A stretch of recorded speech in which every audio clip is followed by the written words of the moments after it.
for a long time, because of the divisive and judgmental nature of education, it's been three different teams.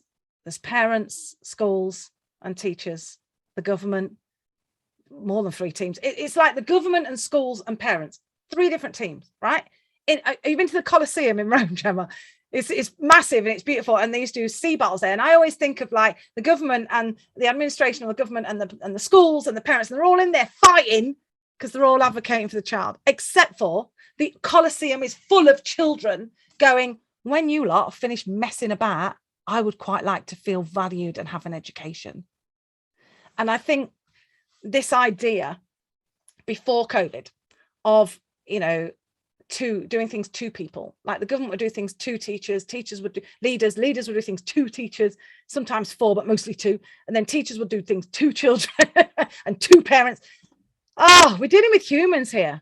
And for me, what if we were all on the same team? What if parents and government and teachers are on the same team, and schools? And what's happened through COVID is school has shown their true colours, stepped out of being a distanced process, and has actually shown up at people's houses with sandwiches, has actually been in their homes, sat in there, let them in their homes over Zoom.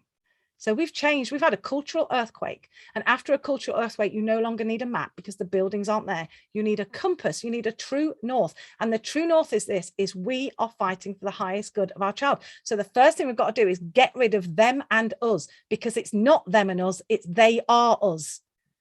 Like the kids in your class, the only thing those parents have got in common is they all happen to get jiggy with it in the same 9 months. So the child ended up in that group. They've got nothing. They're just humans. They've got nothing else in common.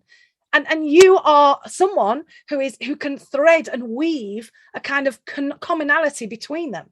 So as a teacher, but parents, unless they feel that, are always on the back foot. In this relationship, it's about the school stepping out to meet the parents where they are. So that's a really important thing, because otherwise parents feel that school isn't for them, or you're like, the first time they hear from you is when something goes wrong. Where's when it snows, school shuts, you should be ringing everybody, caretaker, reprographics, everyone gets 10 families, and you ring them and go, you all right? Do you want anything? That's what friends do. So that's very important to me. You need to give parents a space. From a parent's point of view,